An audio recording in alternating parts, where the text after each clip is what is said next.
ಇಂದು ಬಿತ್ತಿದ ಬೀಜ ನಾಳೆ ಮರವಾಗುತ್ತದೆ. ಮರಕ್ಕಿರುವ ಈ ಪ್ರಕೃತಿ ನಿಯಮ ನರನಿಗಿರುವುದಿಲ್ಲವೇ? ಅಂದು ರಾವಣನಿಗೂ ಅದೇ ಆಗಿದ್ದು. ಅತಿಕಾಯ ಕುಂಭಕರ್ಣ ಅರ್ಧದೇಹಿಯಾಗಿ ಸಮುದ್ರದ ಪಾಲಾದ. ರಾವಣ ಸೀತಾಪಹರಣದ ದಿನ ಬಿತ್ತಿದ್ದ ಅಧರ್ಮದ ಬೀಜ ಲಂಕೆಯ ಮುಂದೆ ಭೂತಾಕಾರವಾಗಿ ಬೆಳೆದಿದ್ದಕ್ಕೆ ಸಾಕ್ಷಿ ಸಿಕ್ಕಿದ ದಿನವದು. ಕುಂಭಕರ್ಣನೇನೋ ವಿಭೀಷಣನಂತೆ ತೀರಾ ನೇರ ರಾವಣನನ್ನ ಧಿಕ್ಕರಿಸಿ ರಾಮನ ಪಾಳೆಯ ಸೇರಿದವನಲ್ಲ. ಹೇಳುವಷ್ಟೆಲ್ಲ ಹಿತ ನುಡಿದು ಇನ್ನೂ ದಶಾನನನ್ನು ಒಪ್ಪಿಸಲು ಸಾಧ್ಯವಿಲ್ಲ ಎಂದ ಮೇಲಷ್ಟೇ ರಣರಂಗಕ್ಕೆ ನುಗ್ಗಿ ರಾಮನ ಬಲಿಯಾಗಿ ಭ್ರಾತೃಪ್ರೇಮ ಮೆರೆದ ಮಲ್ಲಿಗೆ ಮನಸ್ಸಿನ ಮಹಾಕಾಯ ಸುರ. ಅಣ್ಣನ ಮೇಲಿನ ಪ್ರೀತಿ ಸಾವಿನಲ್ಲೂ ಸಾಬೀತಾಗಿದೆ.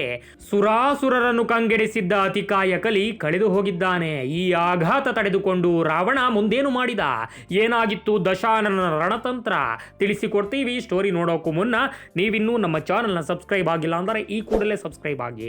ಅಲ್ಲದೆ ಮುಂದಿನ ವಿಡಿಯೋಗಳ ಅಪ್ಡೇಟ್ಗಳಿಗಾಗಿ ಬೆಲ್ ಬಟನ್ ಕೂಡ ಒತ್ತಿ.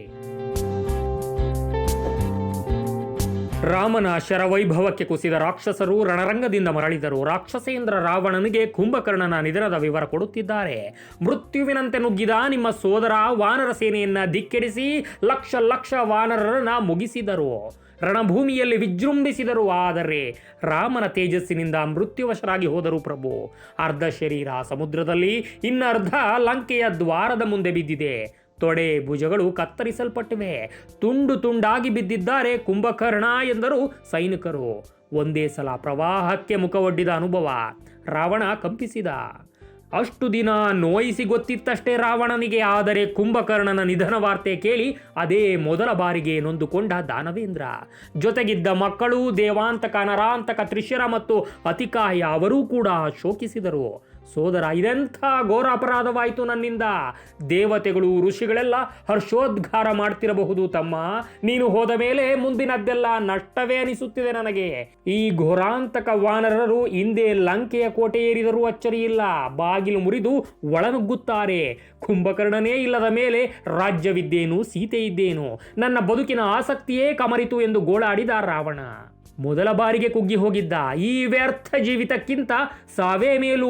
ಈ ತ್ರಿಲೋಕಾಧಿಪತಿಯನ್ನ ನೋಡಿ ಹೆದರುತ್ತಿದ್ದವರೆಲ್ಲ ಇನ್ನು ಮುಂದೆ ನೋಡಿ ನಗುತ್ತಾರೆ. ಅವನ ಪ್ರಲಾಪ ಮುಂದುವರಿಯುತ್ತಲೇ ಹೋಯಿತು. ಅಕ್ಷರಶಃ ರಾವಣನ ಜೀವನದ ಅತ್ಯಂತ ಪ್ರಾಮಾಣಿಕ ಕ್ಷಣ, ಪಶ್ಚಾತ್ತಾಪದ ಕ್ಷಣವದು.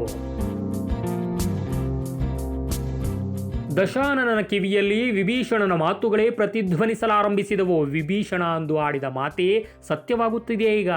ಯಾವಾಗ ಪ್ರಹಸ್ತನ ಕಥೆ ಮುಗಿಯುತ್ತದೋ, ಎಂದು ಕುಂಭಕರ್ಣನ ಅವಸಾನವಾಗುತ್ತದೋ, ನಿಮ್ಮೊಡನೆ ಹೋರಾಡುವವರಾದರೂ ಯಾರಣ್ಣ? ಲಂಕೆಯ ಸರ್ವನಾಶವಾಗುತ್ತದೆ, ರಾಕ್ಷಸರ ಘನಘೋರ ಹತ್ಯೆಯಾಗುತ್ತದೆ ಎಂದಿದ್ದ ವಿಭೀಷಣ ಸಾರಿ ಕೈ ಮುಗಿದು ಹೇಳಿದ್ದ. ವಿಧಿ ಕುಣಿಯುತ್ತಿರುವಾಗ ಹಿತದ ಮಾತನ್ನ ಯಾರು ಕೇಳುತ್ತಾರೆ? ಅಂದು ರಾವಣನೂ ಅದೇ ಮಾಡಿದ್ದ. ಬುದ್ಧಿ ಇಲ್ಲದೆ ವಿಭೀಷಣನನ್ನೇ ಹೊರಗಟ್ಟಿದ್ದ.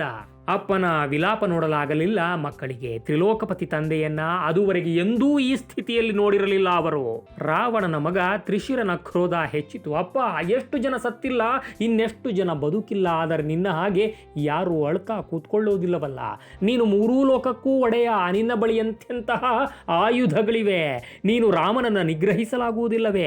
ಖಂಡಿತ ನಿನಗ ಸಾಮರ್ಥ್ಯವಿದೆ. ಆದರೂ ನೀನಿಲ್ಲೇ ಇರು, ನಾನೇ ಹೊರಡುವೆ ಎಂದು ಕಾಲನ ಕರೆಯತ್ತ ಹೊರಟ. ತ್ರಿಶಿರನ ಆವೇಶ ನೋಡಿ ಇನ್ನುಳಿದ ಮೂವರು ಮಕ್ಕಳಿಗೂ ಪ್ರಚೋದನೆಯಾಯಿತು. ದೇವಾಂತಕ, ನರಾಂತಕ ಮತ್ತು ಅತಿಕಾಯ ಅವರೂ ಕೂಡ ಯುದ್ಧಕ್ಕೆ ಸಿದ್ಧರಾದರು. ಮಕ್ಕಳನ್ನ ತಬ್ಬಿ ಆಶೀರ್ವದಿಸಿ ರಣಕಣಕ್ಕೆ ದಬ್ಬಿದ ರಾವಣ. ರಕ್ಷಣೆಗಾಗಿ ಇನ್ನಿಬ್ಬರು ಸೋದರರನ್ನೂ ಕಳುಹಿಸಿಕೊಟ್ಟ. ಮಹೋದರ ದೊಡ್ಡ ಆನೆಯೊಂದನ್ನು ಏರಿ ಹೊರಟ. 3 ತಲೆಯ ತ್ರಿಶಿರ ಹಾಗೂ ನರಾಂತಕ ಕುದುರೆಯನ್ನು ಹತ್ತಿದರು. ಅತಿಕಾಯ ಅದ್ಭುತವಾದ ರಥವೊಂದನ್ನೇರಿದ. ದೇವಾಂತಕ, ಮಹಾಪಾರ್ಶ್ವ ಕೂಡ ಹೊರಟರು. ರಾಮಸೇನೆ ಧ್ವಂಸ ಮಾಡುವ ಸಂಕಲ್ಪದೊಂದಿಗೆ. ಒಂದೋ ನಾವು ಸಾಯಬೇಕು, ಇಲ್ಲ ಅವರು ಎಂದು ಜಯಘೋಷ ಹಾಕಿದರು. ಪರ್ವತ, ವೃಕ್ಷ, ಕೊಂಬೆಗಳನ್ನು ಹಿಡಿದಿದ್ದ ವಾನರ ಸೈನ್ಯದೊಂದಿಗೆ ಘೋರವಾದ ಮುಖಾಮುಖಿಯಾಯಿತು. ಆದರೆ ವಾನರ ಸೇನೆಯದ್ದೇ ಕೈಮೇಲಾಯಿತು. ಇಷ್ಟಿದ್ದರೂ ಕನಿಷ್ಠ 700 ವಾನರರನ್ನ ಕೆಡವಿದ್ದ ನರಾಂತಕ. ದೂರದಿಂದಲೇ ಈ ದೃಶ್ಯ ನೋಡಿದ ಸುಗ್ರೀವ ಅಂಗದನನ್ನು ಕರೆದು ನರಾಂತಕನ ಅಂತ್ಯ ಮಾಡಲು ಸೂಚಿಸಿದ.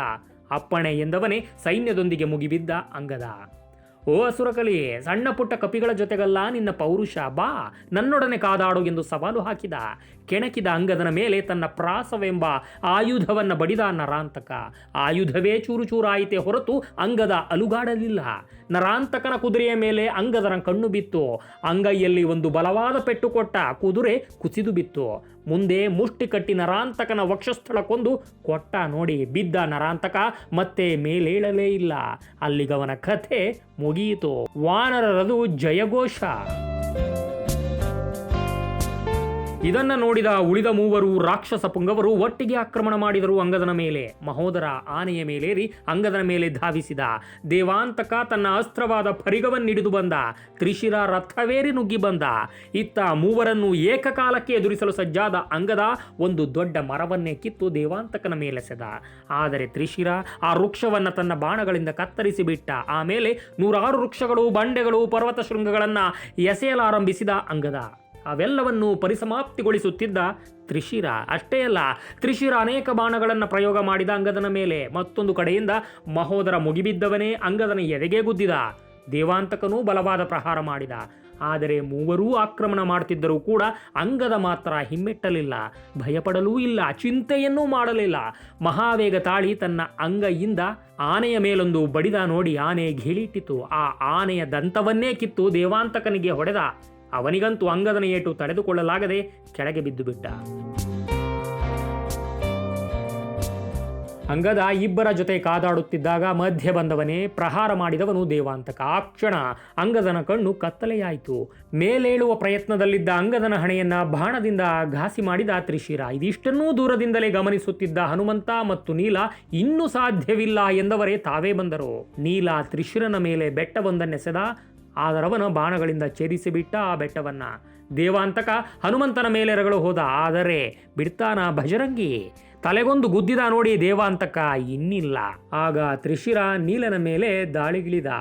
ಮಹೋದರ ಇನ್ನೊಂದು ಆನೆಯನ್ನೇರಿ ಬರುತ್ತಿದ್ದಾನೆ. ಒಂದು ದೊಡ್ಡ ಪರ್ವತವನ್ನೇ ಕಿತ್ತು ತಂದು ಮಹೋದರನ ಮೇಲೆ ಹಾಕಿಬಿಟ್ಟ ನೀಲ.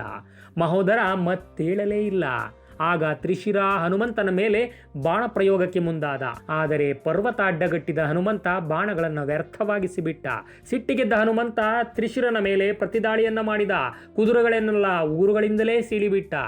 ಆಗ ಅಂತಿಮವಾಗಿ ಶಕ್ತಾಯುಧವೊಂದನ್ನು ಕೈಗೆತ್ತಿಕೊಂಡ ತ್ರಿಶಿರ ಹನುಮಂತನ ಮೇಲೆಸೆದ. ಆದರೆ ಶಕ್ತಿಮಾನನ ಮುಂದೆ ಶಕ್ತಾಯುಧಕ್ಕೆಲ್ಲಿಯ ಕೆಲಸ? ಅದನ್ನು ಹಿಡಿದವನೇ ಮುರಿದೆಸೆದು ಬಿಟ್ಟ ಹನುಮಂತ. ತ್ರಿಶಿರ ಖಡ್ಗ ಹಿಡಿದು ಹನುಮನ ಎದೆಯನ್ನೇ ಗುರಿಯಾಗಿಸಿದ. ಆಗ ಹನುಮಂತ ಅಂಗೈಯಿಂದ ತಿರುಗಿಸಿಕೊಟ್ಟ. ನೋಡಿ, ತ್ರಿಶಿರನ ಎದೆಗೆ ಬಿದ್ದ ಪೆಟ್ಟಿಗೆ ಪ್ರಜ್ಞೆ ತಪ್ಪಿತವನಿಗೆ. ತ್ರಿಶಿರನ ಖಡ್ಗವನ್ನೇ ಕಿತ್ತು ಅವನ ತಲೆಯನ್ನೇ ಕತ್ತರಿಸಿದ ಹನುಮ. ಇವರ ರಕ್ಷಣೆಗೆಂದು ಬಂದಿದ್ದ ಮಹಾಪಾರ್ಶ್ವನನ್ನ ಋಷಭನೆಂಬ ವಾನರ ನಾಯಕ ಮುಗಿಸಿಬಿಟ್ಟ. ಮಹೋದರನಿಗೂ ಗವಾಕ್ಷನೆಂಬ ಗೋಲಾಂಗುಲ ನಾಯಕನಿಗೂ ಭಯಂಕರ ಯುದ್ಧವಾಯಿತು. ಸಂಹರಿಸಿಬಿಟ್ಟ ಗವಾಕ್ಷ. ಇನ್ನುಳಿದವನೊಬ್ಬನೇ, ಅವನೇ ಅತಿಕಾಯ. ವಾನರರ ದಾಳಿಗೆ ರಾಕ್ಷಸ ಸೈನ್ಯವಿಡೀ ಹೆದರಿದೆ. ಸೋದರರೆಲ್ಲ ಹತರಾಗಿದ್ದಾರೆ. ಕೋಪದಿಂದಲೇ ರಥವೇರಿ ಮುನ್ನುಗ್ಗಿದ ಅತಿಕಾಯ. ಗಾತ್ರದಲ್ಲಿ ಮರಿ ಕುಂಭಕರ್ಣನೇ. ಬಹುತೇಕ ಕಪಿಗಳು ಬೆದರಿದವು. ಕೆಲವು ರಾಮನಿಗೆ ಶರಣಾದವು. ಪ್ರಭು, ನೀನೇ ಸರಿ ಅಂತ. ಇವನ ನೋಡಿ ರಾಮನಿಗೂ ಆಶ್ಚರ್ಯ. ಯಾರಿವನು ಎಂದು ಕೇಳಿದ್ದ ಖುದ್ದು ರಾಮ. ಆಗ ವಿಭೀಷಣ ಕೊಟ್ಟ ಮಾಹಿತಿ ಏನು, ಇವನ ಅಂತ್ಯ ಹೇಗಾಯಿತು ತಿಳಿಸಿಕೊಡ್ತೀವಿ ಮತ್ತೊಂದು ಕುತೂಹಲಕಾರಿ ಎಪಿಸೋಡ್ನಲ್ಲಿ. ಅಲ್ಲಿವರೆಗೂ ಟೇಕ್ ಕೇರ್. ಡಿಯರ್ ಫ್ರೆಂಡ್ಸ್, ನೀವಿನ್ನೂ ನಮ್ಮ ಚಾನಲ್ನ ಸಬ್ಸ್ಕ್ರೈಬ್ ಆಗಿಲ್ಲ ಅಂದರೆ ಈ ಕೂಡಲೇ ಸಬ್ಸ್ಕ್ರೈಬ್ ಆಗಿ. ಅಲ್ಲದೆ ಮುಂದಿನ ವಿಡಿಯೋಗಳ ಅಪ್ಡೇಟ್ಗಳಿಗಾಗಿ ಬೆಲ್ ಬಟನ್ ಕೂಡ ಒತ್ತಿ. Thank you.